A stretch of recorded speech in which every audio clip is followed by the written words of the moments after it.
ఇంకా మా అన్నల గురించి చెప్పాలంటే చాలా సమయం పడుతుంది, ఇప్పుడు చెప్పలేని సమయాభావం.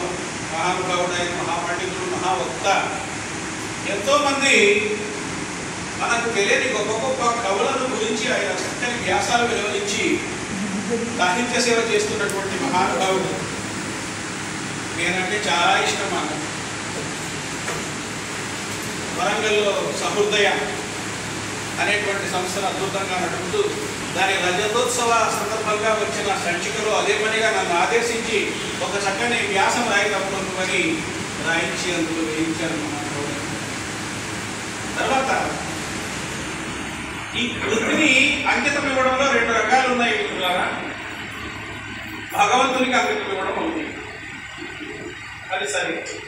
రెండవది రాజకీయంగా పలుకోవడం వాళ్ళకో, లేదా పుస్తకం ప్రింట్ చేసుకోవడానికి ధన సహాయం చేసిన వాళ్ళకో ఇవ్వడం రెండవ పద్ధతి. దీనికి శ్రీనాథుడు కూడా మినహాయింపు ఏమీ కాదు. తీసుకున్నారు ఆయన. మా గిరిజన మహాపండితుడే కాదు, వినయశీలి ఆయన ఉదుమాట రాస్తూ నన్ను దీన్ని కృతి స్వీకరించమన్నారు. ఈయన నాకు ఈ అర్హత ఉందా అని ప్రశ్నించారు. అది వినయం. తర్వాత ఆయనే సమాధానం చెప్పారు, కాదు ఇదేదో దైవానుగ్రహం వల్ల జరిగింది కాబట్టి నేను స్వీకరిస్తున్నాను అని ఆయన రాసుకున్నారు. కిషన్ శర్మ గారికి ఆయన మీద ఎంత గౌరవం అంటే ఆయన యొక్క రాసిన లిపి చేతి వ్రాతను అలాగే ప్రింట్ చేసి పుస్తకంలో పబ్లిష్ చేశారు. చాలా గొప్ప విషయం అది.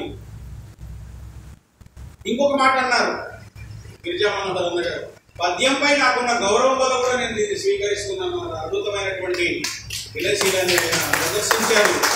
వారికి నా జోహార్లు. నిరంతరం చల్లడు ఆయన. దాన్ని బ్లిస్ అంటాం ఇంగ్లీష్లో. ఆ బ్లిస్ మా అందులో కనబడుతుంది. కల్మషం లేకపోతేనే మనసులో ఆ నవ్వు వస్తుంది. ఇక డాక్టర్ వజ్జల రంగారావు గారు అయితే నేను గమనించాను, శర్మ గారి పద్యాల్లో చక్కని స్పాంటేనిటీ, ధరాశుద్ధి ఉంది. పద్యం అంటే ఉండి ఛందస్సు కాదు. ఛందస్సు శరీరం మాత్రమే, ఆత్మభావం. ఉట్టి శరీరం ఎందుకు మనకు వస్తుంది చెప్పండి? ఆత్మను పండించాలి. అమ్మవారి యొక్క ఆత్మను పట్టుకున్నాడు ఆయన. రంగారావు గారు, రంగాచార్య గారు ఏమన్నారు? పద్యము పల్కుచుండ తడబాటును లేని పదాల పొందికల్ ముద్దగు. ఎంత బాగా చెప్పాడు చూడండి.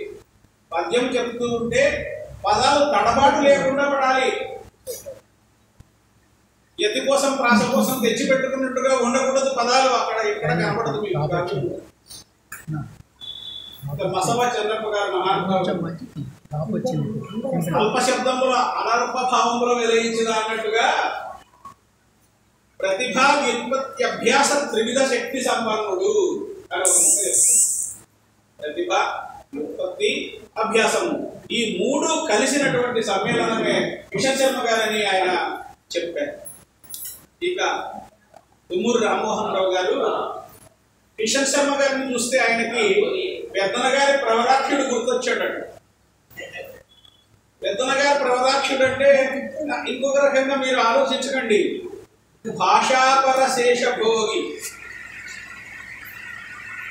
అనారత అధ్యాపన తత్పరుండు అనే రెండు పదాలను ఆయన ఈయనకు అన్వయించారు. అది నిజమే.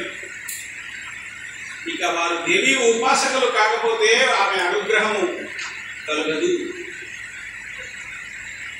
కావ్య ప్రయోజనం ఏమిటి? కావ్యం యశసే అర్థకృతే వ్యవహార విదే శివేతర క్షతయే కాంతా సంహితోపదేశయుగే అన్నాడు లాక్షణికులు. కిషన్ శర్మ గారు తన యొక్క నివేదనలో ఒక మాట అన్నారండి. ధర్మాధర్మ యుద్ధంలో ధర్మానిదే చివరికి విజయమని అమ్మ కథ వివరిస్తుంది. దేవి భాగవతం యొక్క మొత్తం సమ్మరిని చిన్న వాక్యంలో చెప్పేశాడండి. ఈ మహిషాసురుడు, శుభుడు, నిశుభుడు వీళ్ళందరూ ఎవరు? అధర్మం, అమ్మవారు ధర్మం. ఆ కథలన్నీ అదే మనకి నిరూపిస్తున్నాయి. దాన్ని ఆయన చిత్రీకరించి ఆ ముందు మా నివేదనలోనే కావ్యార్థ సూచన చేశారు శర్మ గారు. 5 ఆశ్వాసాలు, కావ్య లక్షణాలన్నీ ఉన్నాయి. చక్కగా ఆశ్వాసంత పద్య గద్యములలో కూడా విభిన్నమైన ఛందస్సు ఉపయోగించారు. ఒకటే లోటు మరి ఎందుకో నాకు తెలియదు, షష్ఠ్యంతములు రాయలేదు. రాసి ఉంటే బాగుండేది అనేది నా వ్యక్తిగత అభిప్రాయము. షష్ఠ్యంతములు ఆయన రాయలేని వాడి కదా, అద్భుతంగా రాయగలడు. నిరంకుశా కవయ అని ఆయన ఇష్టం. అది ఎందుకయ్యా నువ్వు షష్ఠ్యంతములు రాయలేదని మనం ఆయనను అడగలేదు. తర్వాత